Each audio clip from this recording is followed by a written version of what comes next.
Howard Hughes. The name evokes images of genius, wealth, and success. An aviation pioneer, a Hollywood mogul, a man with an unrelenting drive for innovation. But behind the myth, behind the towering figure of success, was a man consumed by obsession and power. While his business conquests were remarkable, his personal life was marked by control, scandal, and manipulation.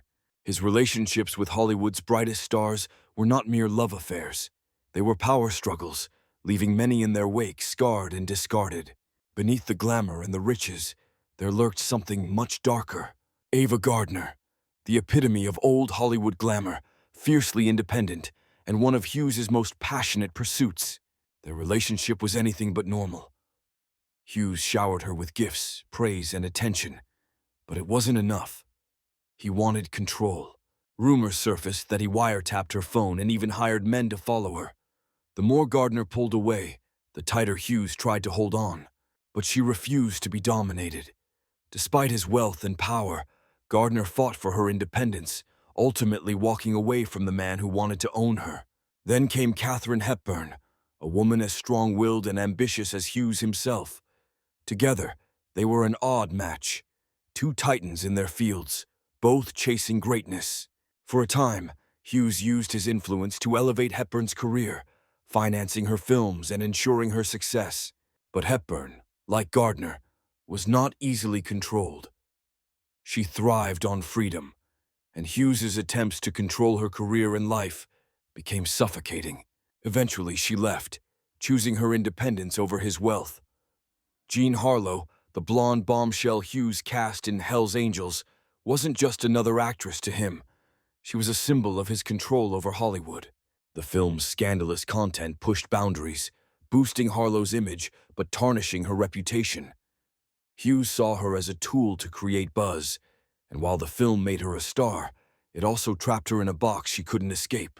Hughes's obsession wasn't just about love, it was about power.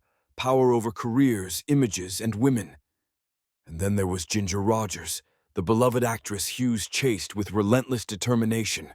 He sent her lavish gifts, everything from jewels to airplanes, attempting to buy her affection. But Rogers, like many of Hughes' pursuits, grew wary of his controlling behavior. Despite his wealth, she kept her distance, but rumors persisted. Did his romantic attention influence her career? Could his gifts and gestures have come with hidden expectations? The lines between affection and manipulation blurred, as they so often did with Hughes. At the height of his influence, Hughes acquired RKO Pictures, a move that gave him unprecedented power in Hollywood. He wasn't just a mogul, he was the puppet master behind the curtain. With control over the studio, Hughes had the power to make or break careers.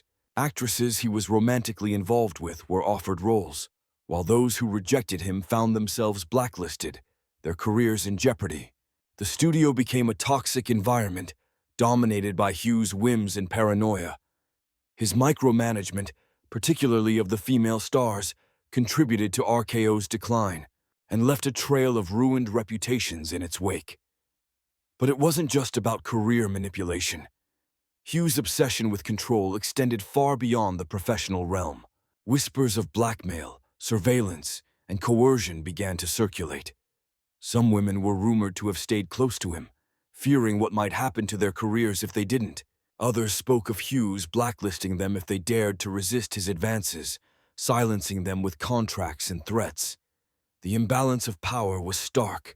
Hughes had everything: wealth, connections, influence, while the women he pursued had their livelihoods hanging in the balance. As Hughes aged, his grip on reality slipped. His paranoia grew, and his behavior became more erratic. He locked himself away in darkened rooms for days at a time, avoiding contact with the outside world. His relationships, once merely controlling, turned into something far more sinister. Women he had been involved with found themselves under constant surveillance. He wiretapped their phones, hired private investigators to follow them, and tracked their every move. His obsession was no longer just about romance. It was about total domination. The fallout for the actresses entangled with Hughes was severe. Some saw their careers falter as a result of his control. Others had their reputations tarnished by rumors and speculation. Hughes's influence cast a long shadow over their lives, leaving them trapped in contracts that dictated both their professional and personal choices. For many, escape wasn't just difficult, it was nearly impossible. To the public, Howard Hughes remained the dashing, enigmatic billionaire. His accomplishments in aviation and film overshadowed the dark secrets of his personal life. The media, ever at his beck and call, painted him as a genius, a misunderstood visionary whose eccentricities only added to his allure. But behind closed doors, the real Howard Hughes was a man who used his wealth and power to manipulate, control, and discard the women who crossed his path.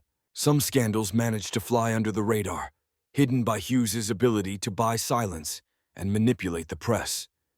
But those who knew the truth, those who had lived it, were left with the scars of his obsession. For Hughes, secrecy was his greatest weapon, and he wielded it with precision. Howard Hughes' legacy is a complicated one. His contributions to aviation and film are undeniable, but the darker aspects of his life cannot be ignored. He wasn't just a brilliant innovator. He was a man who wielded his power over Hollywood's brightest stars, often to their detriment. The women he pursued, Ava Gardner, Katharine Hepburn, Jean Harlow, and others, are remembered, not only for their talent, but for their struggles against a man whose obsession knew no bounds. In the end, Hughes's legacy is one of contradictions, a man of great achievements, yet haunted by his own compulsions. His story is a reminder that power, unchecked, can corrupt even the most brilliant minds. And for the women of Hollywood, Hughes' influence remains a lasting reminder of the cost of fame in a world dominated by men like him.